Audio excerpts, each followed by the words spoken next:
The day Luffy's life changed forever was when Shanks was stretching his arms, and they obviously knew that he ate the Delphoid ability, the Gumu Gumu no Mi, that they fought so hard against CP agents, including Who's Who later become a Flying Six and a part of the Beast Pirates during the Wano arc. And of course, Who's Who talks about the sun god Nika while he was in prison and that being the light beaming hope. And of course, we all remember the Gorosei saying the Nika fruit hasn't awakened for centuries, and how they were hiding the true Delphoid name from the annals of history. This is right before, of course, Luffy awakened. And how the Gorosei sacrificed one of its best agents and angered the Yonko, strongest creature alive, Kaido, to get rid of Luffy's simple old Delphoid ability.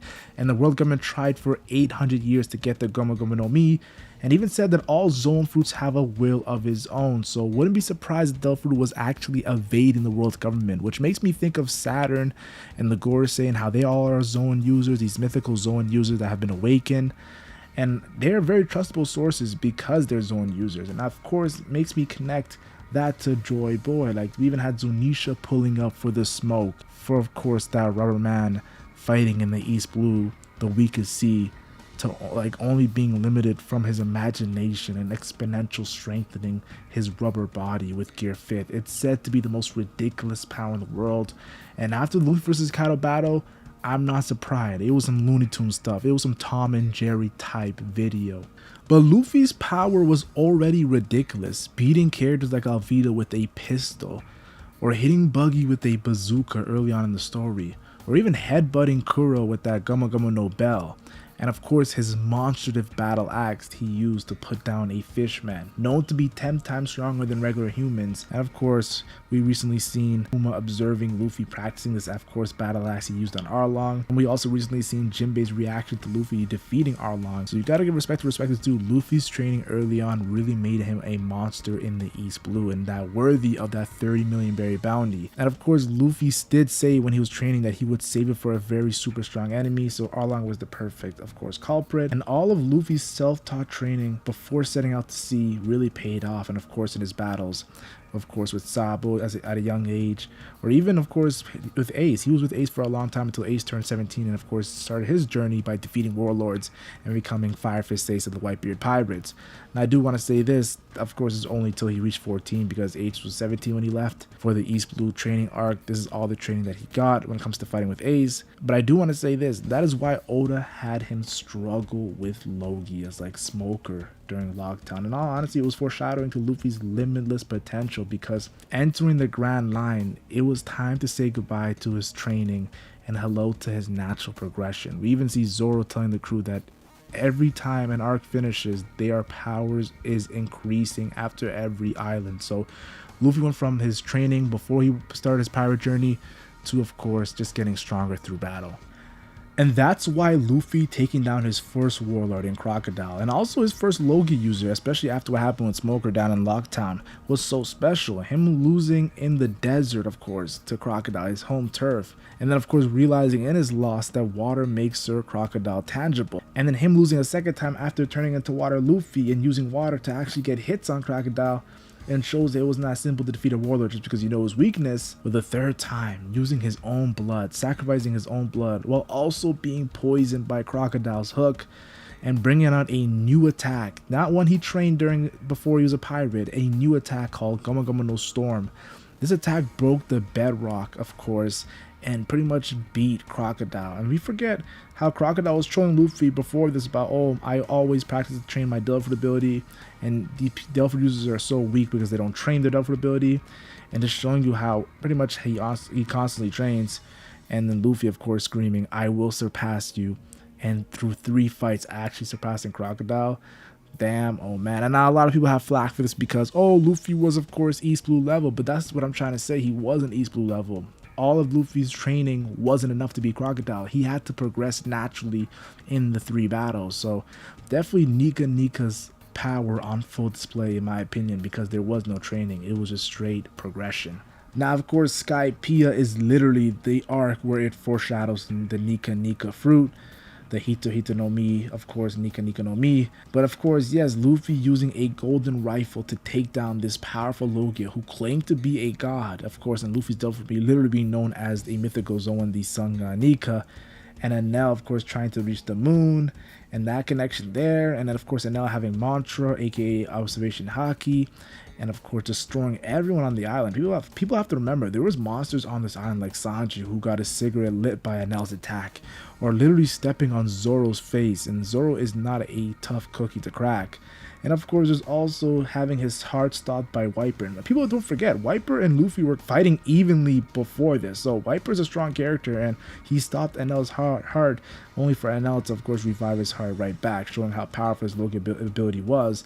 But of course, Luffy proved with Enel's shock face that ability was nothing to him because of the Nika Nika no Mi, and of course climbed Jack the Beanstalk with gold on his arm, showing his perseverance to take down Enel. And it was not really about surpassing Enel, in my opinion, like it was versus Crocodile, surpassing Crocodile. It was more so determination of Luffy, regardless of the factors.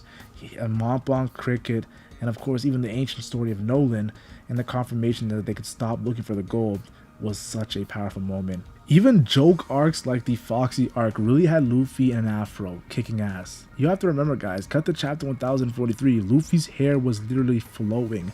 And the Kaido battle of Gear 5th, we seen that design he had with Gear 5th and how his hair looked.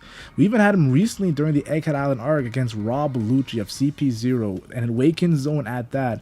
Luffy uses his hair to make goggles to snipe out Rob Lucci with an attack. That just makes me think Oda was in his bag, foreshadowing even in the Foxy arc, of course, with Afro Luffy. And in all honesty, Luffy reaches the next level after fighting Aokiji in a 1v1. Yes, he loses, but he's still fighting an admiral in his prime. And just like he told Enel there are many fighters in the Blue Sea that could beat him, he automatically fights a man who took Jozu's arm and fought Akainu, the fleet admiral, for 10 days, and of course defeated Monkey D Garp. Though he had help from the other Blackbeard pirates, he still took many of Garp's attacks, tanked it, and of course did some devastating attacks to Garp as well. So I definitely gotta say, you gotta give respect to Luffy going up against this man known as Kuzan. And Aokiji did immense training by punching battleships with no haki or no Delphi ability, so his natural power is insane, the progression is insane, the training he's done. Look how far Kobe has progressed.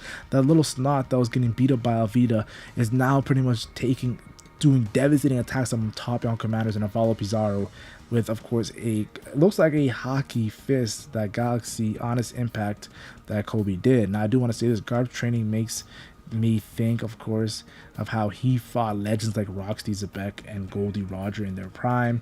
So people have to understand, the Iceman is no joke. So Luffy getting bodied by Aokiji was the eye-opener, not, of course, Rob Lucci. If anything, he wasn't even fighting seriously in Water 7 when Rob Lucci bodied Luffy and Zoro because of the Robin situation. And this led to, of course, after fighting Aokiji, in my opinion, Luffy developed Gear 2nd in between arcs.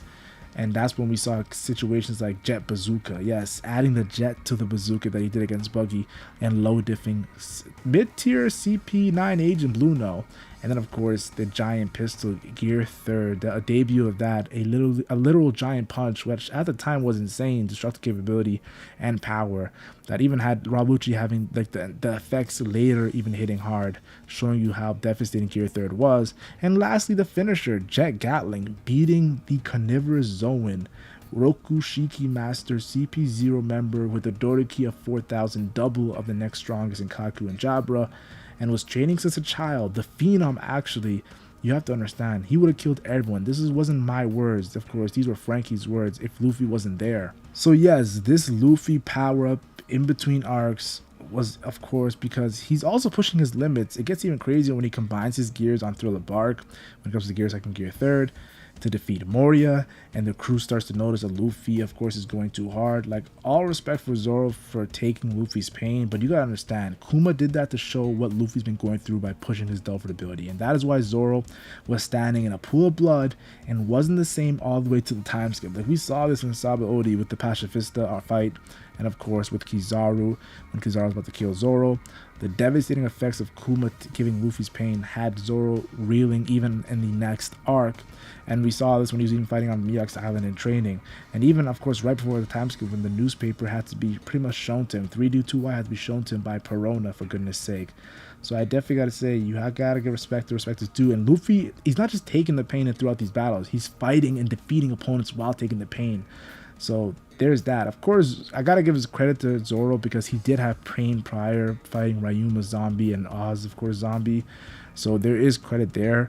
Of course, the pain prior combined with Luffy's pain is a feat, but you have to understand it's also to highlight how far Luffy pushes himself in general. After this, we get Luffy telling his crew to run away from Kizaru, Sentomaru, and the Pacifistas.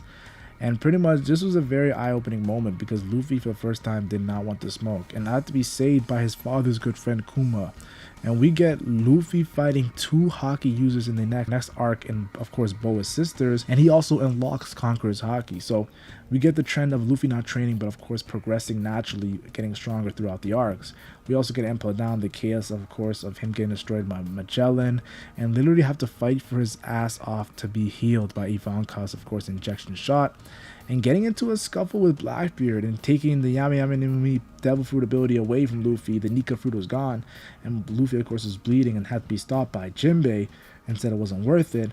And then of course running from Hell's Judgment because of course that Devil ability just surpassed Luffy at the time. And finally even Marineford, whether it be Mihawk almost cutting his arms off or Kizaru kicking the shit out of him, we all knew that Luffy wasn't ready and needed training for the first time since he left his home island. People don't understand, Luffy only got training on his home island. This will be the first time that he'll actually get training throughout all these arcs. The man literally got permanently scarred for the first time as a pirate. Shout out to Akainu. Not really shout out, but you gotta give respect for doing that to the future pirate king at the time.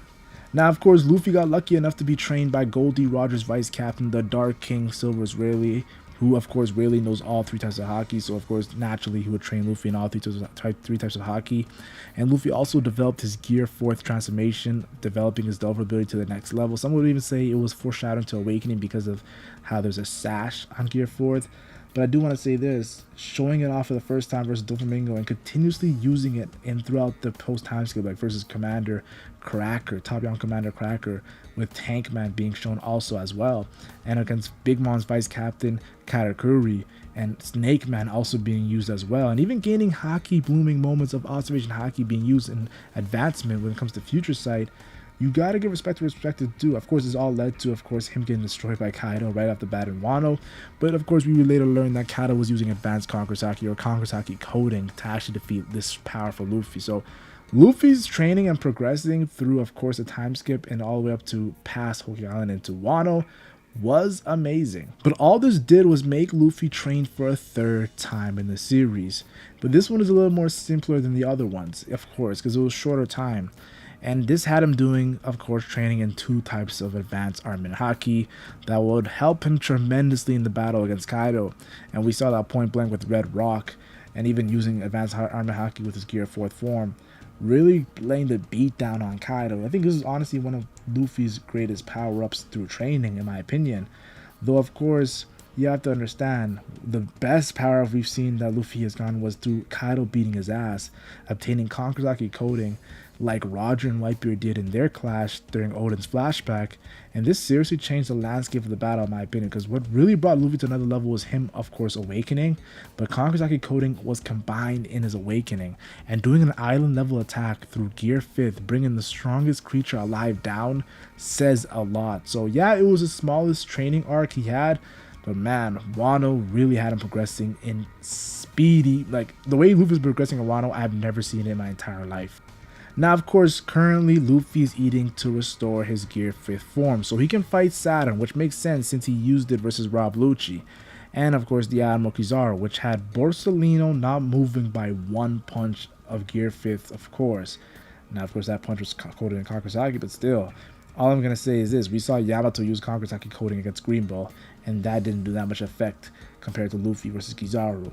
So I'm going to say this, Luffy is a Yonko with a 3 billion berry bounty, but after seeing Shanks' Future Sight moment and his Conqueror's Haki coding in full effect versus Eustace Kid, and after seeing Blackbeard defeat Law through his, of course, Yami Yami no Mi and Guruguru no Mi, I personally believe it's not just the time limit. I think we need a one more power up is needed, of course, for Luffy to become officially the Pirate King. Yes, Yonko's cool and all, but that's not Luffy's goal. Luffy's goal is to become Pirate King. He has to surpass all the Yonko, whether it be from training, like how we saw, of course, when Kuma's observing Luffy. In the beginning, of course, this is before Luffy's journey, or through surpassing his limits like we saw versus Crocodile. We're bound to see it happen on Elbaf Island. So you should be excited to see a surprise power-up for Luffy. And this is going to be bad for all of Luffy's future opponents. I'm talking to you, Imu. Narona Imu, it's game over for you, brother.